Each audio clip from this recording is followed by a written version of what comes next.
I went to residential school when I was grade 10 and 11. That was the year 63, 64, and then 64, 65. And then I took my grade 12 in Winnipeg because my parents moved to Winnipeg then, so I went to school there. And I went up to grade 9 here, well, at the old school, and because they only had up to grade 9, so that's why I went to residential school after that.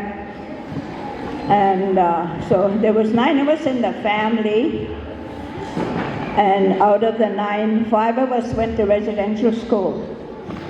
My 2 sisters went to Berkeley, and 3 of us went to Dauphin.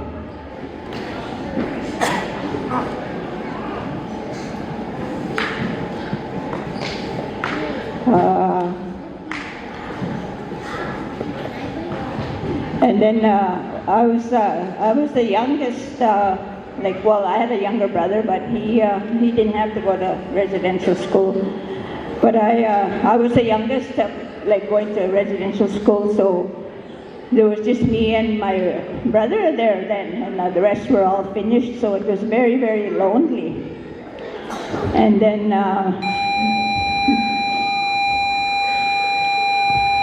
Then my brother left. The second year I went, my brother left. So it was even more lonelier than I was so lonely. I couldn't eat. The first couple of months I went there, I couldn't eat. I lost about 10 pounds, I think, the first month. I was just so lonely. The food wasn't very good either. We got the same thing, we used to remember what we used to get on Mondays and what was going to be served on Tuesdays, and it didn't taste good at all. And then when they put our dessert out in the morning, we put a piece of cake out in the morning, and by supper time or whatever, it would be just hard. Couldn't even eat it. And what else here? Then we stayed at the residence. There was a residence, there was 2 buildings, one for the high school, one for the lower grades. In the high school was grade 10 to 12, and then the other building was 1 to grade 9. And then the grade 12 went to school downtown. Grade 9s and to 12 went to school downtown Dauphin. And we had to wear gray skirts and blue sweaters, and so all the kids that lived from Dauphin, all the white kids, they all knew we were from that Indian school. That's what they used to call it. Oh, you're from that Indian school, they would say. And then we had church every morning before we went to school, 15 minutes. Every morning, and then we went to church twice on Sundays. And if we didn't get up when we were first called, I remember one of my, there was 2 of us in a room. I didn't stay in a dormitory, so there was 2 of us in the room, and if my roommate didn't get up when she was supposed to, the supervisor would come in there and just drag her across, even drag the whole bed right across the floor to make her get up. I remember that.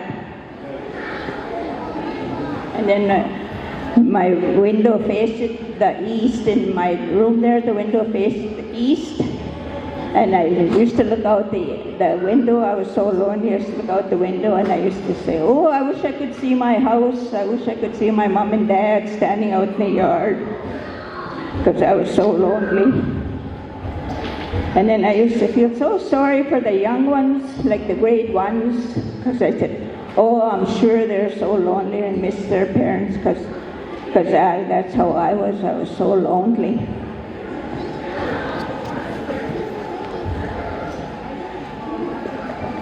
And then when we went to school, we got home after school, we had a free time for a little while. Then we had supper.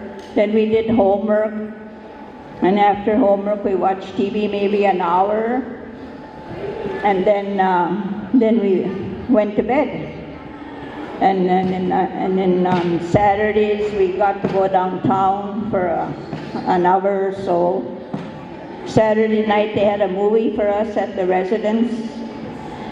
And then Sunday I can't even remember what we did Sundays. I know we went to church in the morning and we went to church in the evening. But other than that, I don't even know what we did on Sundays. And then we used to have to wear hats when we went to church. We didn't have hats, so we had to wear a little tam or a little hairnet or something. I know we had to have our heads covered when we went to church.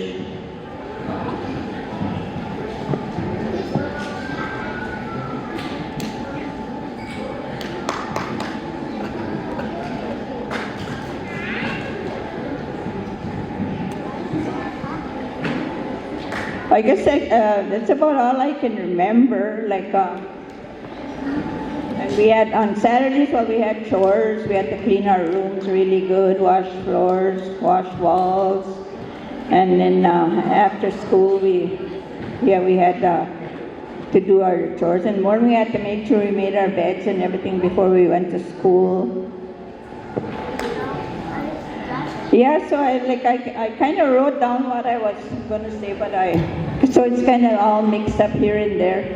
But anyway, that was my experience at the school, and the loneliness was the worst of all. It was the worst of all, so thanks for listening. That's all I can say. Thank you, Jade. Once again, Jade is one of our elders in our community. I'm going to call up Margaret Sutherland. Bring her drum up. But as she's doing this, I want to ask you all to stand up. All of you stand up. Stand up. When we sing an honor song, we're honoring the children. That means all of you. Also put your left hand up. Your right hand, either one. Put them up. Point upward. Way up there. Yeah. Now go. Woo, woo.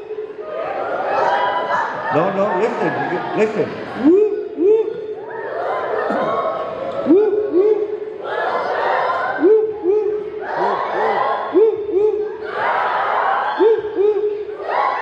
Okay. When she's singing the song, I'm going to go like this, and you go. Woo, woo. Woo, woo. All right, here we go. Honor song.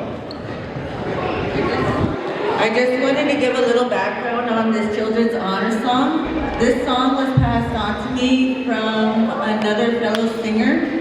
She explained the song to me as when children, when they would go out to the residential schools, the parents and all that would camp outside of the schools, and they would sing their songs. They would send some kind of signal to their children to let them know that they are not allowed, not alone in there. So this was one of the songs that was passed down to her, which she then passed down on to me. So it will start off as a quiet little chant at first, and then every so often I would have to raise my voice a little bit louder and louder, because that's our mother's cry to her child to hear within those walls of those schools at the time. Okay, be good. All right, here we go. We got two singers here, two backups. Remember, when I go like this, go woo, woo. All right, here we go.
this kindly our first art.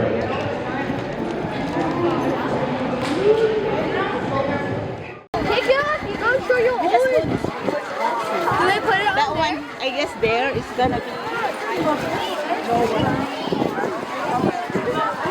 Right? I'm tired.